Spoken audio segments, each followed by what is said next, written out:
Baiklah, hadirin peserta seminar yang saya hormati, yang budiman, tentunya banyak pertanyaan berbeda-beda yang akan disampaikan oleh peserta seminar ini.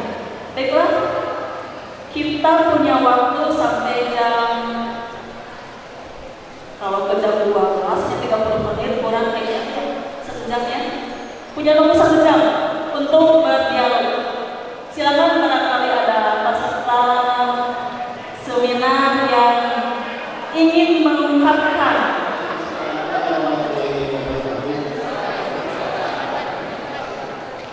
perkenalkan, nama saya Jaya Nugraha dari mahasiswa UNSUL Fakultas Ilmu Sosial dan Politik. Sebelumnya terima kasih waktunya atas kesempatan bertanya ini. Ada beberapa hal yang ingin saya sampaikan. Yang pertama itu, bagaimana kemudian Al-Quran ini dijadikan salah satu pedoman dalam proses pembentukan karakter seorang mahasiswa, terlebih lagi diwatangkan dimasukkan ke wilayah yang lebih konkret dan pada akhirnya dijadikan landasan basic kurikulum. Karena pada saat ini di ambil kita ada dalam posisi diteror habis-habisan secara akademik karena kita dihegemoni intelektualitas kita dari barat. Yang kedua, melihat masa depan ekonomi syariah itu sendiri, bagaimana kemudian kita menatap dengan optimis, terlebih lagi era Jokowi ini sangat-sangat liberal, kan? Menerapkan ekonomi terbuka. Maka di mana pada akhirnya peluang ekonomi syariah. Terus juga saya berpendapat bahwasanya memang keraguan yang disampaikan oleh sumber terkait dengan ekonomi syariah nyata adanya. Karena di kami juga setidaknya kalau berstandar bahwa kita pro terhadap ekonomi syariah itu kita memakai perbankan syariah, kita pun kawan-kawan mahasiswa dalam proses pembayarannya sudah ditentukan harus ke bank konvensional. Makanya maka apakah harus sikap mahasiswa itu seperti apa? Apakah perlu bela Islam bagus? Terima kasih. Bila itu silakan. Assalamualaikum warahmatullahi wabarakatuh. Bismillahirrahmanirrahim. Assalamualaikum warahmatullahi wabarakatuh.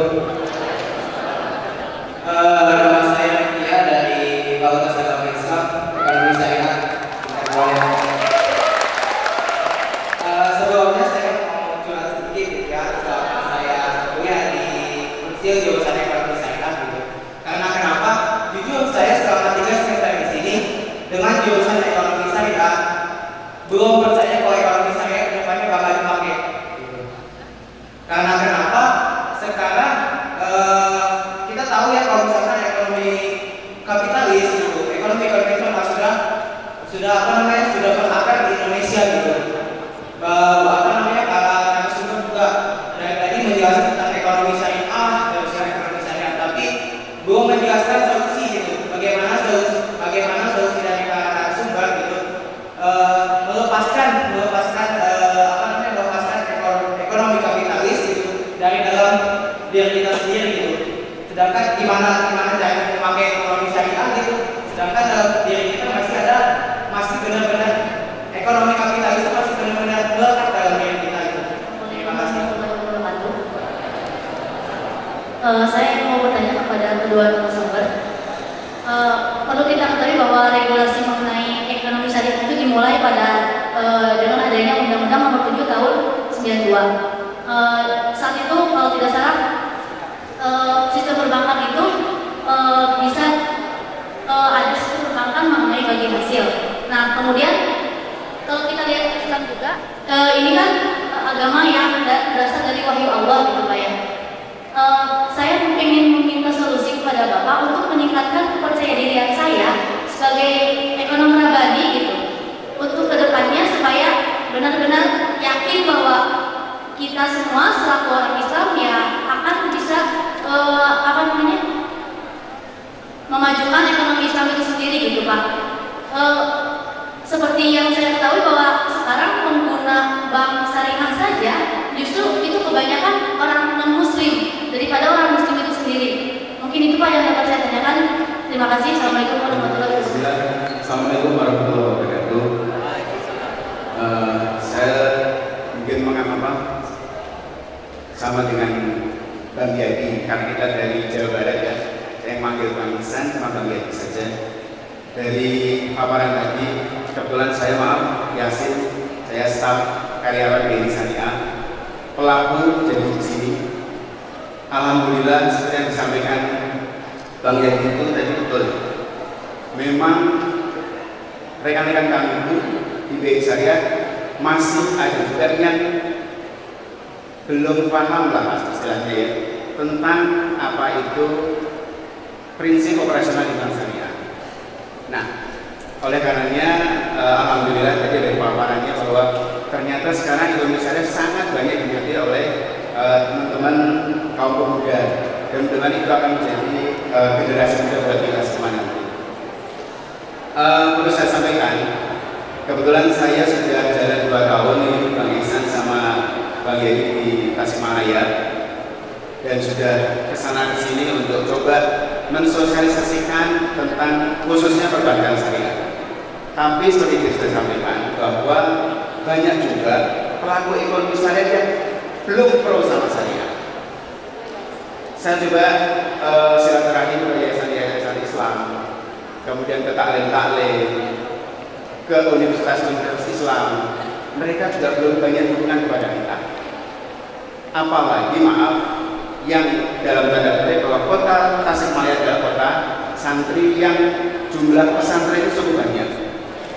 Sehingga saya mungkin minta saran ini dari Bang Ihsan, karena tadi sudah banyak mengikuti kayak di Al-Quran. Maaf, saya mungkin tidak sepintar Bang Ihsan, saya minta ilmunya. Apa sih yang harus saya lakukan agar ekonomi syariah dalam hal ini perbankan syariah itu bisa masuk ke hati nurani mereka?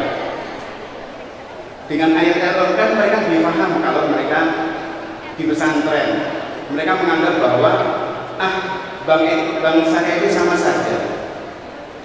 Toh pakainya prosentasi juga. Orang-orangnya sama. Ada juga dulu dari BNI Konvensi, saya kebetulan alumni Bank Kafir dari Bank Konvensional juga. Sekarang alhamdulillah saya sudah bicara, saya mau alaf di Bank BNI Syariah. Jadi saya mohon kepada Bang Ihsan dan Yedi, tolong kasih ilmu kepada saya tiap-tiap apa yang harus saya lakukan sebagai pelaku ekonomi syariah. Dan kebetulan nanti teman-teman yang di sini sudah akan menjadi pengganti saya sebagai pelaku ekonomi syariah. Karena tantangan yang disampaikan di temanya itu memang sangat besar sekali. Peluangnya juga sangat besar sekali.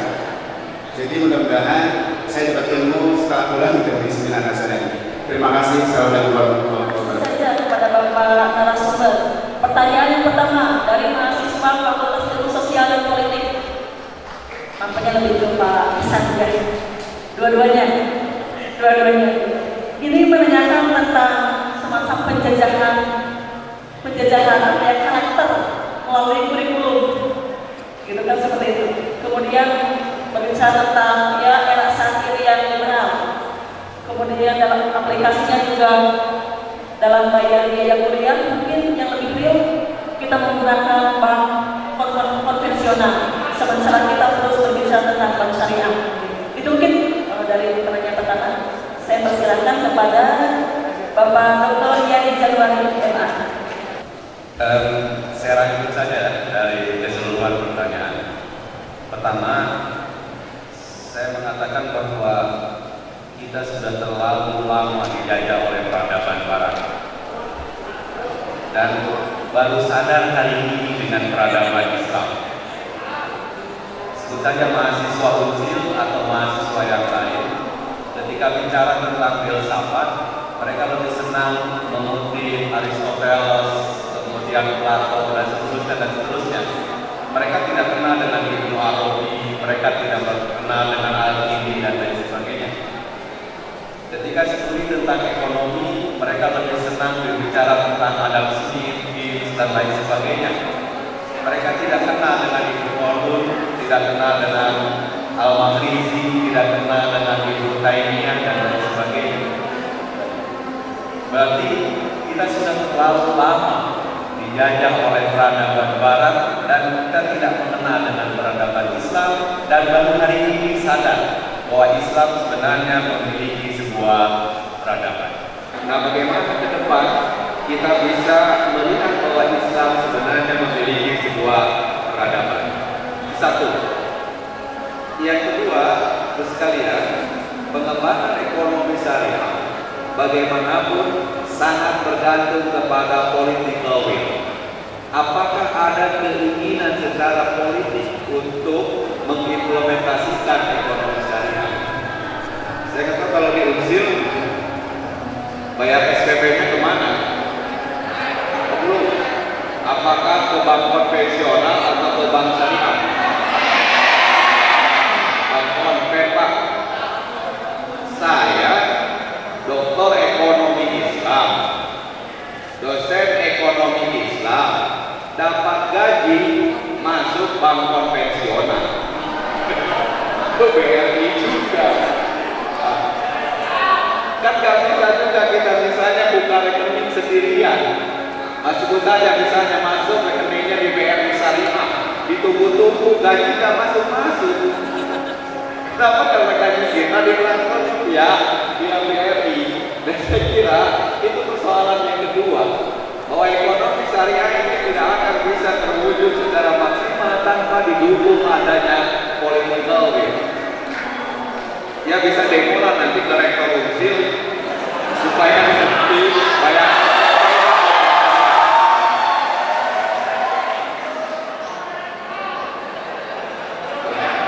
Tapi jangan terlalu banyak berharap untuk bisa berhasil. Kami juga sudah demo di UIN Bandung nggak berhasil. Tapi problemnya di situ, bahwa ekonomi Islam bisa terwujud secara maksimal apabila sudah ada political will. Kemudian yang ketiga, ada hasil studi Pak yang menjelaskan bahwa sampai hari ini nasabah lembaga keuangan syariah itu ada dua. Ada nasabah emosional dan ada nasabah rasional.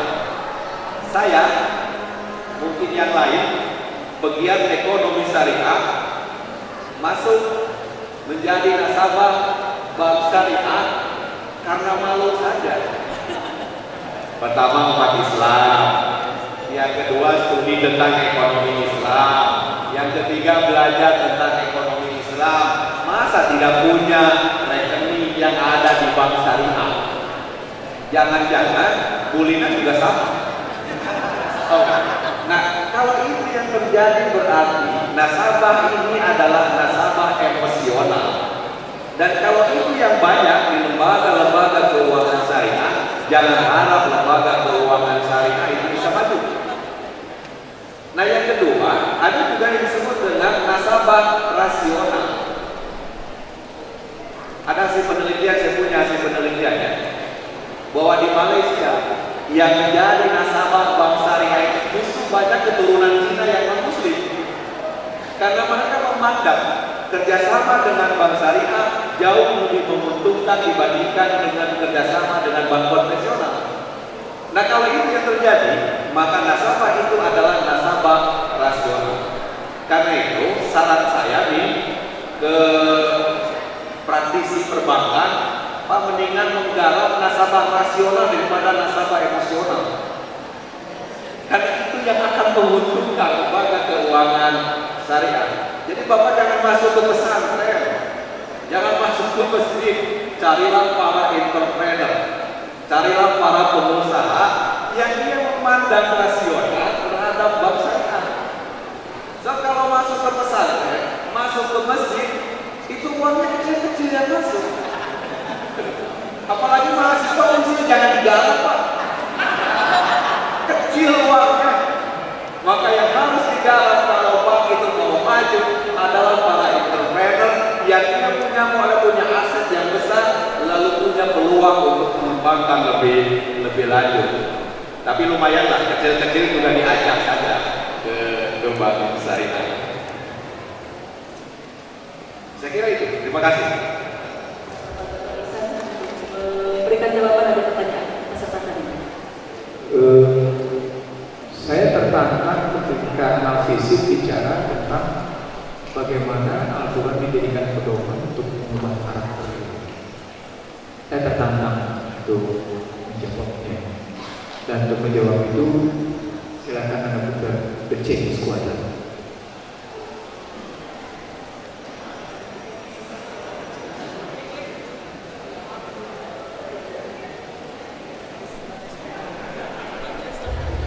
Business as usual was often good enough. No more. Where we are going, good enough is dead. In a world where everything is connected, where everything is equally excellent, where performance is reaching perfection, there's only one space left to innovate in. You. Right now, you are a central point in the raging tornado of change fueled by digitization, mobilization, augmentation, disintermediation, automation, well, the list goes on. Science fiction is becoming science fact. Think about self-driving cars or computers that can learn and think.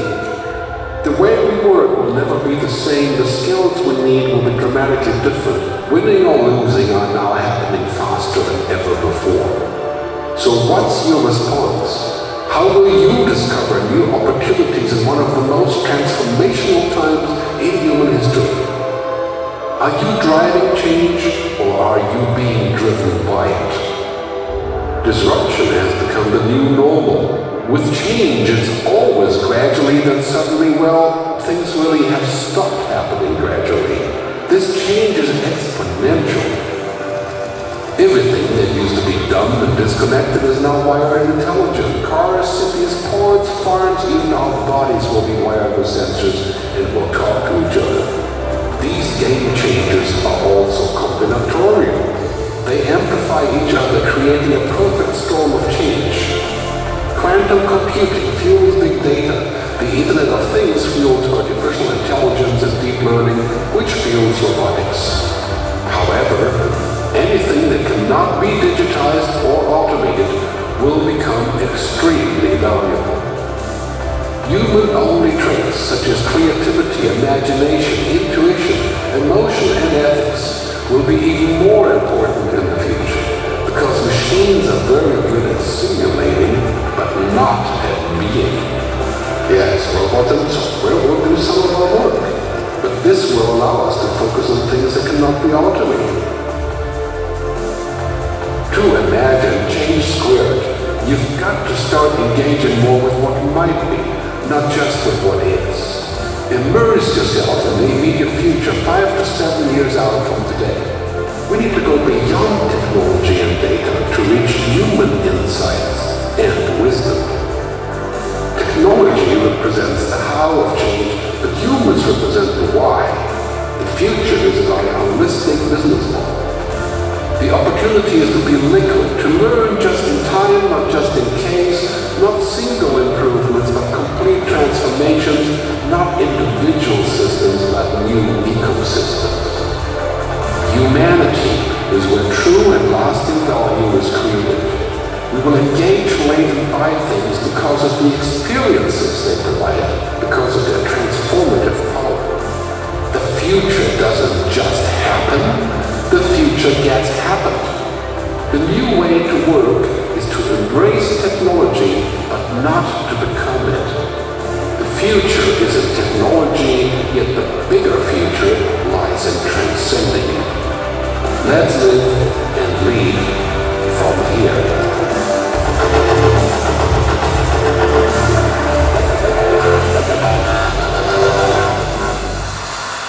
Ada ikan. Mesin adalah good simulator. HP yang kita pegang ini, yang disebut sebagai smartphone adalah good simulator. Tapi kemanusiaan yang bisa menjawab why. Persoalan pokoknya menjadi bagaimana Anda menjawab why. Kalau what-nya ditentukan oleh realism. Ini perdebatannya saya bilang sama Anda. Ini materi saya besok di 2 universitas bicara tentang ekonomi dalam perspektif pendidikan dan kebudayaan di Jogja. Saya bawa 2 film nanti akan tetap saya putar sama Anda. Tapi saya ingin mengatakan situasi yang mereka miliki adalah situasi di barat sana dengan kemajuan teknologi yang luar biasa itu sesungguhnya membuat mereka sendiri bingung tentang mankind, tentang being. Mesin tidak mampu menjadikan being, tetapi mesin mampu mensimulasi. Wah, maka pertanyaan saya menjadi, word yang Anda pakai itu kontennya apa? Halo?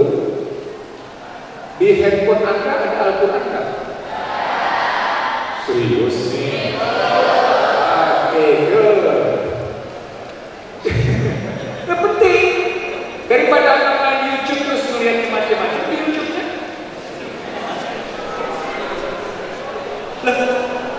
Iya kan? Bisa ya 15 media asing Al-Quran, media asing, bisa ya? Saya ingin di gadget saya tidak punya media lokal. Di dua gadget saya punya 15 media asing. Saya ingin mengatakan sama Anda, saya menentukan waktu itu sampai sedemikian rupa supaya saya tidak masuk dalam posisi diracuni. Nah, sampai pada posisi diracuni ini posisinya kalau saya cerita sejarah menjadi penting, tapi panjang karena saya punya catatan tersendiri. Tapi saya ingin menyingkatkan sama Anda. Saya sekalian,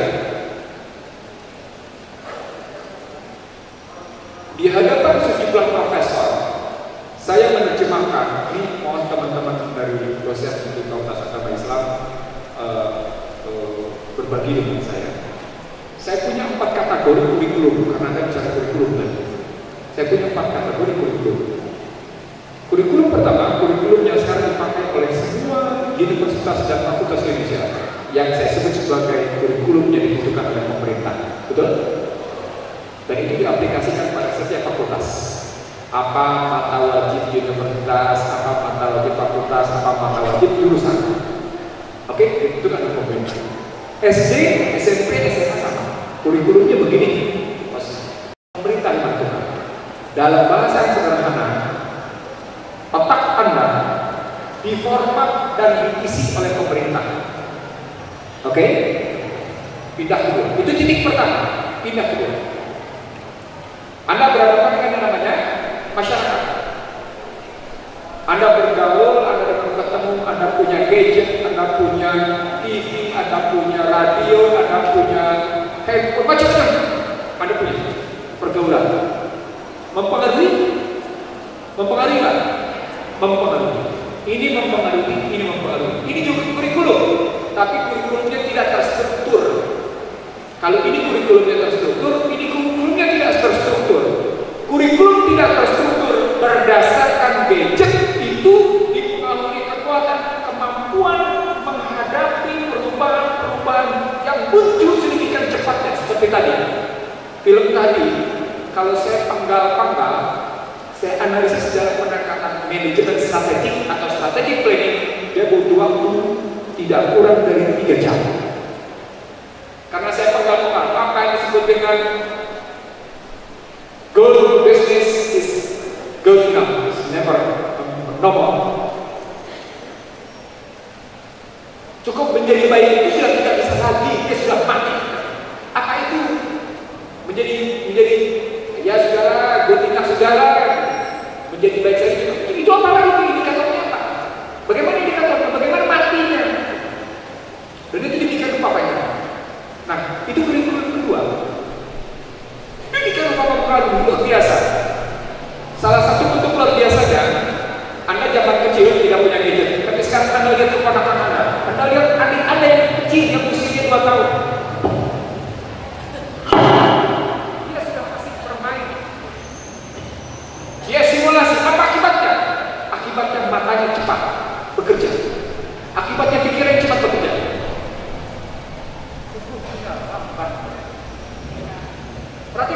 Perhatikan gerak saya.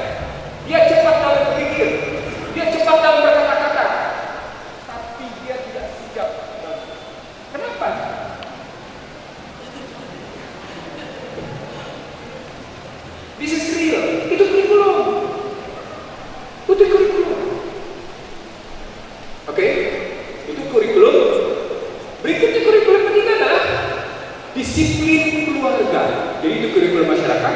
Berikutnya disiplin. Yang ketiga adalah disiplin atau aturan-aturan yang berlaku di keluarga. Bapaknya suka ngajak sholat jamaah apa enggak? Bapaknya suka ngajak baca Al-Quran apa enggak? Ibunya suka ngajak bareng-bareng baca Al-Quran sama bapaknya apa enggak? Sederhana aja, kurikulumnya di situ. Belum tentu berjilbab suami istri jadul para baca Al-Quran, belum tentu. Belum tentu. Lo boleh berjilbab, tapi lo gak pernah duduk bareng kan baca Quran? Logis kan? Logis. Satu hari membahas satu ayat aja di rumah belum tentu terjadi. Padahal rumah sudah diintervensi oleh kurikulum masyarakat. Apa itu yang intervensi? Siapa yang intervensi? Televisi. Rumah tangga diintervensi, kamar tidur diintervensi. 3 ya. 1, kurikulum sekolah. 2, kurikulum masyarakat. 3, kurikulum keluarga. 4, kurikulum rumah ibadah. Sekarang pertanyaan, mana yang paling kuat mempengaruhi pembentukan pribadi?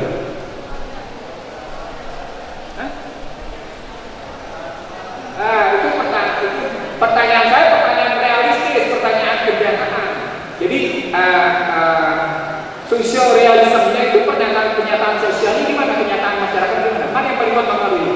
Nomor 1, nomor 2, nomor 3, nomor 4? Nomor 2. Kalau nomor 2, akibatnya apa? Akibatnya apa? Masyarakat hanyut masuk dalam arus bergeraknya kenyataan sosial. Ulang, dampaknya menjadi masyarakat hanyut dalam gerakan arus kenyataan sosial. Hanyut ya. Dalam bahasa umum, you are the common people. Berarti maksudnya? Ini penjelasan mendalam karena Anda bertanya petok, sepotong, tapi saya harus membuka pikiran bahwa ketika Anda meminta Al-Quran sebagai pedoman untuk membentuk karakter, maka pertanyaan berikutnya adalah sampai seberapa jauh universitas atau fakultas yang bersangkutan menganggap penting tentang udarinas wabainat dengan Buddha wal Quran. Itu pertanyaannya. Kalau itu ditanyakan di fakultas atau ditanyakan di universitas, tanya lagi di rumah. Sampai seberapa jauh yang namanya ku anfusakum wa ahlikum nah. Itu relasi berpikirnya. Relasi berpikir masyarakat kayak gitu, relasi keluarga kayak gitu. Baik berikutnya menjadi sampai seberapa jauh Anda menjadi pribadi yang baik. Di situ, ini jawaban saya tentang masyarakat, keluarga individu menggambarkan Islam begitu terstruktur rapinya dalam cara berpikir. Begitu rapinya terstruktur. Kalau kita ambil, ya nah, Islam itu mengenal 7 lapis. Saya pernah jelaskan di ruangan ini. Sekarang saya baru jelaskan 3 lapis. Tapi saya mengatakan dari posisi itu saja sesungguhnya Anda sudah bisa membangun keyakinan. Mana tadi cewek yang tadi nanya? Bagaimana saya yakin? Anda sesungguhnya bisa membangun keyakinan. Bagaimana menjawab keyakinan? Sekarang saya jawab pertanyaan langsung Kang Yadi. Saya sekalian,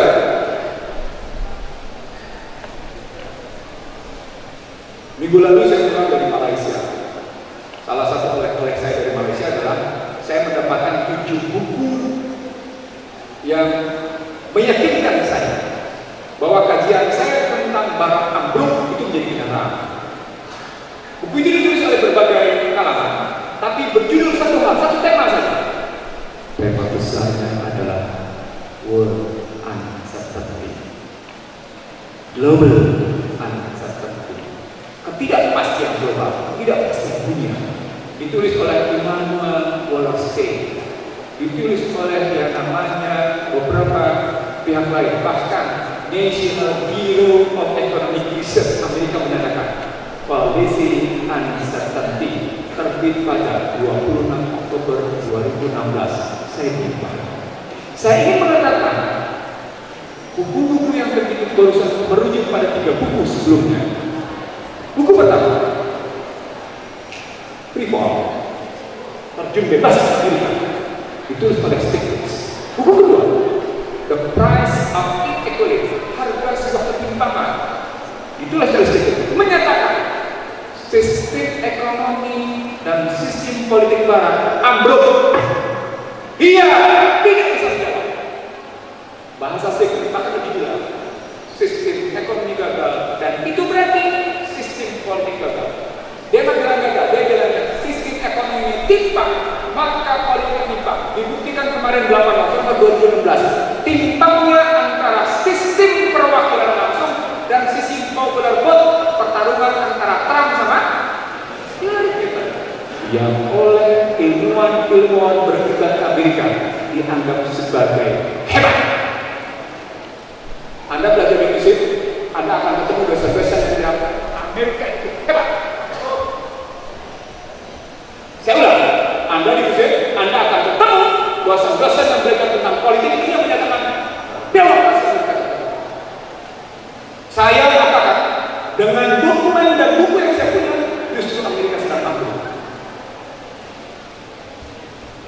Ya, sedang ambruk. Itu buku kedua. Buku ketiga ditulis oleh Robert J. Gordon, Rise and Fall American Growth, yang analisisnya bukan 3-4-5 tahun, analisisnya 1,5 abad ekonomi Amerika. Buku Robert J. Gordon sebenarnya menjawab tantangan bukunya Thomas Piketty. Jadi kalau Anda tak kasih mau ngambil ekonomi politik, buku-buku saya tadi yang saya sebut itu adalah buku utama. Thomas Piketty menulis The Capital in 21st Century yang mengatakan Eropa dan Amerika ambruk. Dengan begitu, tidak ada jalan lain. Pertanyaan Anda menjadi soheh bahwa jalan keluar cuma satu-satunya adalah Islam. Dan itu Al-Quran dan hadis. Nah, kreativitas kita apa? Kalau kemudian fakultas dan universitas tidak memberikan jalan keluar atas posisi Al-Quran sebagai pembentukan karakter, saya jawab pribadi saya 4 sekolah itu hidup dengan mentoring saya, sehingga kerja saya melawan dosen dari perilaku mentoring. Mentor saya bisa di atas 10-20 tahun di atas saya, bukan 5 tahun. Mentor saya bisa 10-20 tahun di atas saya. Dampaknya menjadi saya belajar bukan lagi pada 1-2 ulama tentang agama. Jadi kalau saya misalnya tadi saya tanya sama Mina bagaimana pemahaman saya tentang hadis tentang tafsir saya tadi, saya nggak terlalu dengar. Tapi fine, Anda bayangkan ketika saya mengatakan saya tidak ambil struktur tasawuf, tauhid, fikih dan akhlak, itu artinya saya nabrak ke dalam cara-cara berpikir ulama yang kebanyakan menerapkan cara berpikir dogma. Maka untuk manusia seperti Anda, ulama yang dogma nggak bisa saya terima. Nggak bisa terima. Hidup yang sangat di dogma. Itu karenanya ketika tadi saya memainkan kata-kata etika, logika, estetika, saya pertemukan dengan SQ, EQ dan IQ, saya pertemukan dengan mata, telinga dan hati. Saya sedang memainkan hidup adalah sebuah keseimbangan yang dibangun atas sebuah segitiga sama sisi, SQ, IQ dan EQ, yang di tengahnya adalah ruh. Ini sedang saya tulis di buku. Satu saat SQ kita juga naik. Satu saat IQ kita yang menjadi puncaknya. Satu saat EQ kita yang menjadi puncaknya. Kalau kita tarik bahwa SQ adalah kalbu, maka ketika Anda bicara cinta dengan calon pasangan hidup Anda, tergantung nilai yang Anda punya. Ketika cinta yang Anda temukan basis nilainya adalah moral, Anda pasti melakukan hubungan lawan jenis.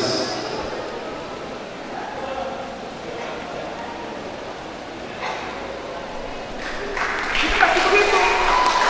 Relasi logika pasti begitu. Pasti begitu. Kenapa? Karena SQ-nya ketemu dengan apa ya?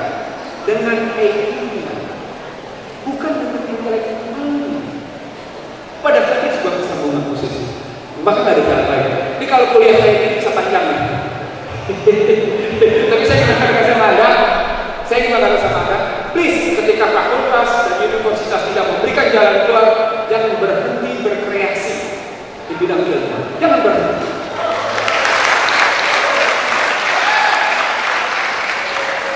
Yang kedua, bagaimana menerapkan ekonomi syariah? Tadi di depan Pak Yadi, di depan teman-teman dosen Fakultas Agama Islam Unsur, dia bilang, saya tidak dalam berteori, saya sudah mengaplikasi. Dan itu kalau Anda tidak percaya, buka situs www.bumidipa.com. Saya mengaplikasikan total hormat bagi hasil. Dan itu terjadi pada pertambah udang di tulang bawah. Berarti itu komunitas. Saya terapkan di keluarga. Berapa kepala keluarga? Keluarga saya 59 kepala keluarga. Saya ajak dulu untuk mengatasi. Kamu jangan berhutang. Belilah sesuatu, lalu kita balik kita hitung bagaimana cara mengatasi. Lebih kayak gitu. Dan kalau keluarga sudah saya jalankan selama hampir 13 tahun. Kalau tulang bawah sudah saya jalankan hampir 4 tahun. Dari pakaian compang-camping sekarang mereka sudah punya pakaian. Sudah sebab sejak itu punya senior. Itu petambah. Jadi ini soal semangat melakukan perlawanan. Bahasa saya bahasa sombongnya, semangat melakukan perlawanan. Nah, begitu sampai pada semangat melakukan perlawanan, saya tanya sama para dosen yang ada di sini plus Pak Yadi yang ngajar. Saya nggak nanya sama Anda, saya nanya sama para dosen. Mari kita lihat kurikulum Indonesia, kurikulum pendidikan sesungguhnya melahirkan 5 hal. Catat baik-baik, ingat baik-baik. Yang paling top adalah fighter, petarung. Paling top. Nomor 2 leaders, pemimpin. Nomor 3 managers. Nomor 4 operator. Nomor 5 pesuruh, janitor. Sekarang saya tanya sama Anda. Berikan bertanya sama desa. Pendidikan di Indonesia melahirkan fighter, leaders, managers, operator atau janitor? Kalau tadi jawab PNI kayak gitu, nggak lebih nggak kurang sudah sampai manajer. Lalu dua profesional.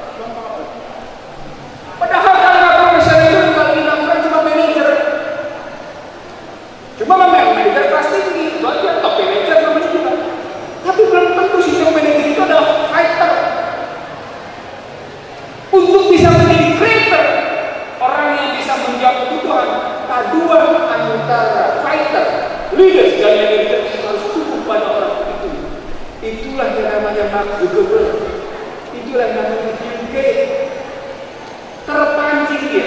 Orang seperti saya nggak bisa suruh duduk kursi menjadi karyawan, nggak bisa. Karena bukan karakternya. Mati dia juga jadi karyawan, mati loh dia. Kalau bisa dipakai. Nah, balik ke pertanyaan ke Anda. Kalau Anda mau menerapkan ekonomi syariah, Anda tanya dulu. Pada lingkungan diri Anda di mana? Kalau Anda memang merasa, kalimat saya ini pada pribadi, gue lebih baik sendiri, tapi tidak lurus, daripada gue bersama sejuta orang, tapi gue tersesat di jalan pernikahan. Itu pilihan. Ulang ya. Gue lebih baik sendiri, tapi di jalan lurus, daripada gue bersama sejuta orang, tapi gue tersesat di jalan melingkar. Itulah modal ekonomi barat. Tersesat di jalan melingkar. Dia tidak ketemu cahaya yang benar di jurusan. Berikutnya, nih kalau saya satu persatu kelamaan, saya singkatin. Solusi pelepasan ekonomi kapitalis itu nomor 2 bisa diselesaikan langsung dengan model begitu. Lalu nomor 3 dari yakin. Bagaimana Anda yakin kalau Anda tidak melakukan itu yang lain? Keyakinan itu ketika Anda mengukurnya. Terakhir, bagaimana pemisahan masuk ke sanubari kepada pelaku? Ini konsepnya konsep apa yang disebut dengan 7S, Henry Winston, dan 5C, Carl Menke. 7S itu mengandalkan bagaimana strategi share value teraplikasi pada staff PIN itu dengan struktur culture, casing, content, konsisten, dan komprehensif di dalamnya. Yang ketemu di dalam. Kalau itu nggak bisa dilakukan, saya melihat orang-orang yang Anda sewa sebagai orang paling jago di bank syariah itu rontok. Dan Anda sewa sebagai konsultan. Kan tadi sudah saya bilang, saya komite audit dan saya komisaris yang menentukan di perbankan, yang menentukan sebuah kebijakan perbankan. Saat saya di bank, orang yang menyatakan diri paling jago, bangsa dia bisa rontok begitu. Rontok begitu, ini rontok. Maaf dipotong. Kenapa? Nanti saya punya pertanyaan dua. Karena lo sampai dirut, lo gak sampai data, lo perlu cuma pada pendekatan strategi. Gua juga nilai prinsip kayak strategi, fungsi, instrumentasi, berat, istiqomah.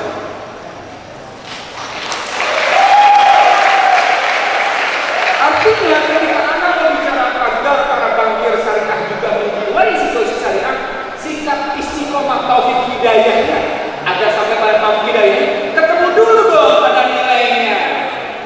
Ngerti? Belum dong pegang. Disilmi kapan bener dong. Itu maksudnya. Disilmi kapannya bener dong.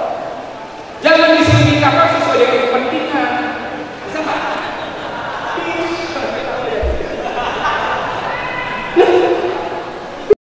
Baru begitu disilmi kapannya sesuai kepentingan gua aja deh. Yang ini enggak. Itu jawaban saya. Kalau Anda mau detail, saya bisa kasih intinya karena lebih pendekatannya pada sisi dan pelaku atau kuncinya. Nah, sebagai penutup, saya sudah bicara dengan moderator. Ini pembicara terakhir. Saya ingin menegur Anda. Saya ingin menegur diri saya.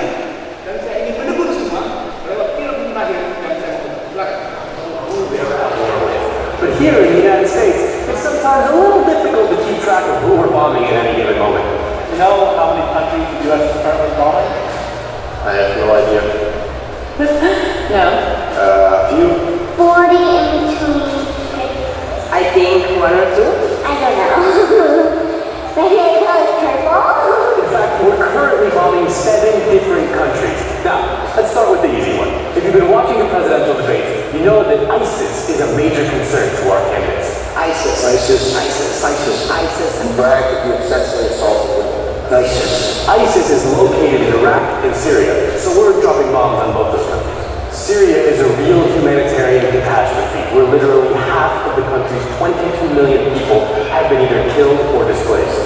The Syrian war is a complicated clusterfuck with at least 4 different factions fighting each other. Our goals there are to knock out ISIS, but also to knock out the Syrian dictator Bashar al-Assad, but they're fighting each other, so sometimes it's a little difficult to know who's bombing who. The fact that we're bombing Iraq should come as no surprise. As The Onion points out, we've been bombing them off and on for about 25 years now. The other country that shouldn't come as too much of a surprise is Afghanistan. We invaded them way back in 2001 in response to the 9/11 attacks. We've been fighting there for 15 years now, and there's no end in sight. It is officially the longest war in American history. And as part of our war in Afghanistan, we're also bombing Pakistan. That's because sometimes the Taliban and Al-Qaeda hide out in the northern part of that country along the Afghan border. Now is where things start to get a little bit more complicated. We're also bombing the country called Yemen. Now, the war in Yemen is incredibly complex, but basically, we're conducting our own drone strikes there to target Al-Qaeda camps, but we're also supporting Saudi Arabia's larger attack on a group of rebels known as the Houthis. To be clear, the situation in Yemen is also a massive humanitarian disaster. According to the UN, 80% of the Yemeni population is in desperate need of humanitarian aid to meet even its most basic needs. There is evidence that the Saudis are deliberately targeting civilians. According to The Guardian, more than 1/3 of all Saudi-led air raids on Yemen have hit civilian sites, such as school buildings, hospitals, markets, mosques, and economic infrastructure. Just the other day, there was a US-backed Saudi-led airstrike on a funeral that killed 140 people and wounded another 525. According to the Associated Press, in the aftermath of the strike, hundreds of body parts were found strewn in and outside the hall. Rescuers collected them in sacks. The attack turned the funeral into a lake of blood. Another country we're bombing is Libya. Now, you may remember we bombed them way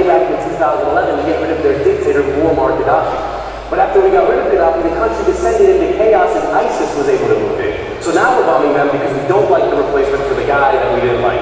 And finally, the seventh country we're currently bombing is Somalia. Back in March, an American drone killed 150 people. Now, immediately the Obama administration put out a statement that claimed that every one of those 150 people was a dangerous terrorist from Al-Shabaab, a group that has carried out several attacks within Somalia. No one has independently verified that all 150 people killed were in fact terrorists. The only evidence we do have is from that one statement, from the government that killed them. And that brings up another important point. Who exactly does the US government consider an enemy combatant in the endless global war on terror? The New York Times reports that the Obama administration considers all military-age males in a strike zone as combatants, unless there is explicit intelligence posthumously proving them innocent. Well, that's convenient. Any dude standing near a place where we decide to bomb is an enemy of the United States. If you really think about it, they're not wrong. So just to recap, since we launched the war on terror after September 11, 2001, we've spent $4 trillion and 1.3 million people have been killed in our combat zones all around the world. So Syria, Iraq, Afghanistan, Pakistan, Yemen, Libya, and Somalia are the 7 countries we are currently dropping bombs. Oh, and just a reminder, the number of wars currently authorized by our Congress, 0. Halo, siapa yang dibunuh oleh mereka? Islam. Jadi mereka melakukan, menurut kalau saya tampilkan satu slide terakhir, kita Islam diserang melalui berbagai lini, seluruh lini, dari mulai lini pendidikan sampai dengan lini pendidikan adalah lini simbolik torture namanya. Halo, perhatikan baik-baik penjelasan saya karena ini penjelasan bagaimana sesungguhnya Anda sedang dalam posisi perang. Anda sedang dilakukan dirusak cara-cara berpikir Anda lewat namanya simbolik torture. Pakai bahasa psikologi, kekerasan bahasa. Ahok itu menggunakan kekerasan bahasa, simbolik torture. Joko Widodo itu berada di belakangnya, suka tidak suka, setuju tidak setuju, juga sedang melakukan simbolik torture, kekerasan simbolik posisinya. Kekerasan simbolik seperti ini sesungguhnya akan berdampak menjadi bagi kasusnya di Stockholm, namanya Stockholm Syndrome. Artinya sebuah kesalahan yang dicocoki terus-menerus diterima berulang-ulang, dia berubah menjadi sebuah kebenaran. Namanya Stockholm Syndrome. Filmnya adalah seorang perempuan yang dirampok dan diperkosa, akhirnya memberikan penjelasan dan kemudian bersetubuh kembali dengan sang perampok dengan mengatakan, saya mengerti kenapa saya dirampok dan awalnya saya diperkosa. Sekarang saya tahu alasannya. Itu Stockholm Syndrome. Orang Indonesia punya dampak lebih buruk di belakang misalnya Stockholm Syndrome. Misleading, simplification, penyederhanaan yang menyesatkan. Karena tipikal kita orang yang suka jalan lintas kan, pas jalan lintas berikut. Akibatnya apa? Dia menyesatkan. Kita mencari gampang menyesatkan posisinya. Film terakhir tadi menyatakan, ketika seluruh lini dirusak, maka tidak ada cara lain bagi umat Islam itu sendiri. Saya ngomong secara universal, tidak ada cara lain bagi komunitas agama Islam universal selain melakukan pertahanan, dan pertahanan itu bukan ada di mana-mana, di perbaikan kurikulum. Terima kasih. Assalamualaikum warahmatullahi wabarakatuh.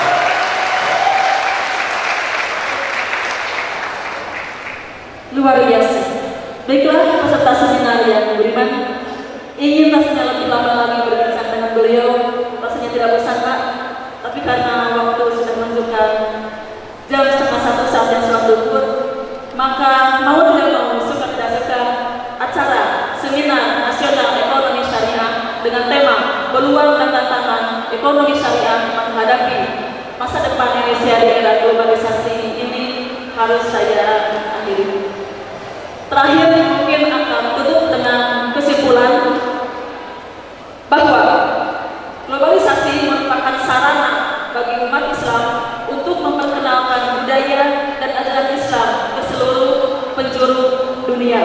Itu peluangnya. Kemudian tantangannya, ada beberapa tantangan yang dihadapi. Satu, belum siapnya dukungan SDM ekonomi syariah, pemahaman, kesadaran dan kepedulian masyarakat masih rendah. persepsi negatif sekelompok muslim dan musuh non-muslim yang takut mengaplikasikan syariah secara tepat, dan dukungan partai politik Islam belum kuat untuk menerapkan ekonomi syariah. Adapun solusinya, satu, peningkatan sosialisasi ekonomi syariah secara komprehensif, pengembangan dan penyempurnaan institusi ekonomi syariah, mempersiapkan sumber daya manusia yang handal baik secara fisik maupun wawasan ilmiah, dan peningkatan inovasi produk. Itu mungkin kesimpulan dari seminar yang bisa kami ambil. Terima kasih, mohon maaf atas segala hal yang kurang. Assalamualaikum warahmatullahi wabarakatuh.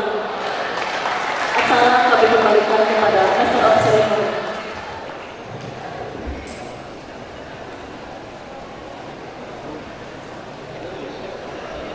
Acara selanjutnya